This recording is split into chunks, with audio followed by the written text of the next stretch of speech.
Now, Grant Shapps, Secretary of State for Energy Security and Net Zero, joins me now. He's also the Tory MP for Welwyn Hatfield. Mr Shapps, I hope you can hear me. Lots of questions there from my People's Panel about electric cars and so on. But let's start with net zero and also heat pumps. Now, Minister, have you got a heat pump on your own home? I'm having one fitted actually at the moment, and to the last point, or one of the points, one of the gentlemen was, it costs about the same as having a boiler put in after you get a grant. There's a boiler upgrade grant, so a bit like happened with cars, with EVs when they first started coming around, and that gets it to around the same price. So I'm doing it to sort of learn about all the complications, and one of your guests was just saying you have to have infrastructure upgrades, including something that's just happened in my garage, which is upgrading the fuse panel. Actually, up to 80 amps was sufficient for both the heat pump and an electric car. So what's the final bill then, Mr. His question. I won't know that quite yet because they're still doing the survey work, but I expect it will be about £3,000. So Octopus say they can do 2,500 for a standard boiler in a house. British Gas say they can do about £3,000. It's very much similar to fitting a replacement boiler when you get to those levels. But there are a few complications, including making sure that your house is well enough insulated. So that's the process that I'm also having to go through the checks on. Because Chris Skidmore did a report on this, and he estimated conservatively that it would cost up to £6,000 for people to upgrade their homes to the government's recommended eco standards. Obviously, you're a minister, you're well paid, so £3,000 is probably more affordable. If it's up to £6,000, how on earth do you expect people on minimum wage to come up with this money? So I think we're conflating two different things, confusing two different things there. One is what Chris Skidmore was talking about was how we insulate homes in order to make them viable for them being able to fit things like heat pumps. The other thing is the cost of the heat pump. As I mentioned, the cost of the heat pump is now coming into line with the cost of replacing your boiler. So we're getting to very similar prices. On the insulation front, we've actually got huge amounts of help coming in, particularly for people on lower incomes. So something like £12 billion, over £12 billion announced and partly spent on making sure those homes are better insulated. Put that into numbers for you. When we came to power, only 14% of homes were sufficiently insulated. Now it's nearly 50% of homes. So that money's been spent and it's working.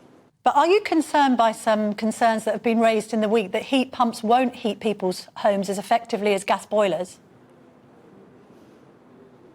Well, I'm going to find out the answer to that. We do already know that heat pumps work at a lower temperature, but they stay on for longer. That's the way that they operate.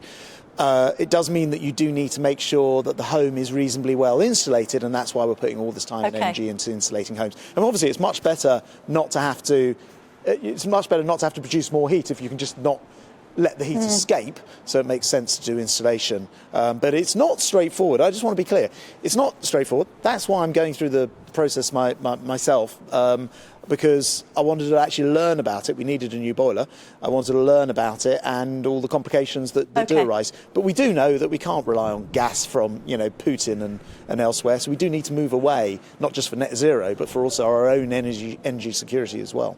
Can we move on to the retained EU law bill? Because there are sources apparently quoting you on your behalf in the weekend's papers saying that you think it was wrong for Kemi Badenoch to have abandoned the scrapping of 4,000 EU laws. You apparently said that it was entirely achievable. So are you at odds now with your successor as Business Secretary?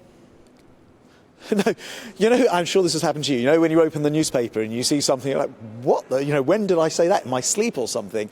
I think it probably just refers back to comments that whilst I was Business Secretary, I was briefly in charge of the legislation. And at the time we had the legislation on track, what happened subsequently, of course, was more of the bits of EU law which were left over. They're sort of literally uncovered by the British Library looking at laws have found additional pieces of law.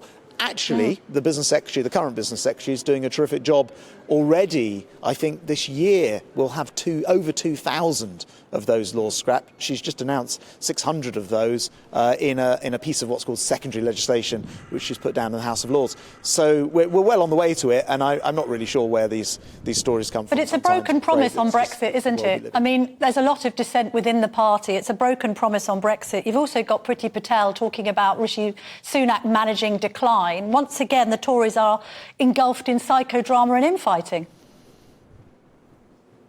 Look, first of all, we're the party that got Brexit done. If you care about that, then we're the people who sorted it out.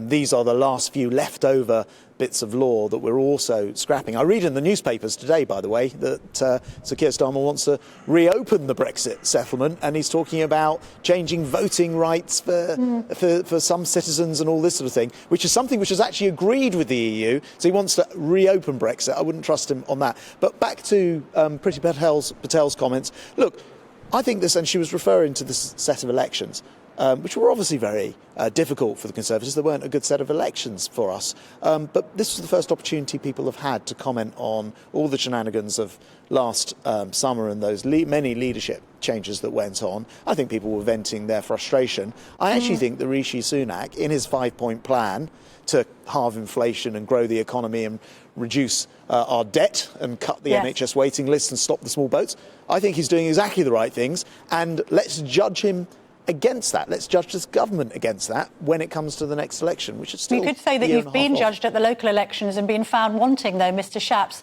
On tax, you were a former business secretary. There's been a lot of complaints. The Daily Mail has run a campaign about the scrapping of this tax-free status for luxury goods. Is this actually an anti-government, anti-business government? And when it comes to the autumn statement, should taxes come down, in your view?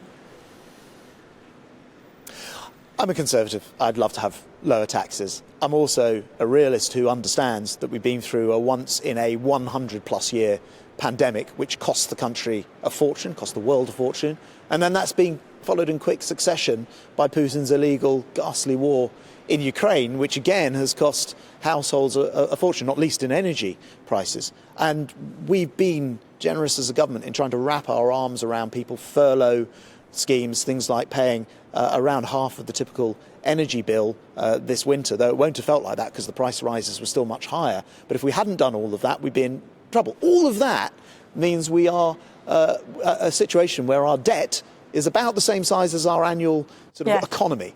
So 100% of GDP, nearly 100%. And, you know, as a Conservative, I also don't believe on passing that debt on to future generations, right? So there's got to be a time for tax cuts. I believe in them passionately, but the Chancellor has to make sure that we've got the confidence of markets, that we've got a proper plan in place, long-term plan in place. And that's what he's doing. So you asked me about any specific tax, including that tax that you're referring to for tourists. Actually, the Chancellor's got to balance that out with making sure that our interest rates remain lower than they would be if we just spent the money.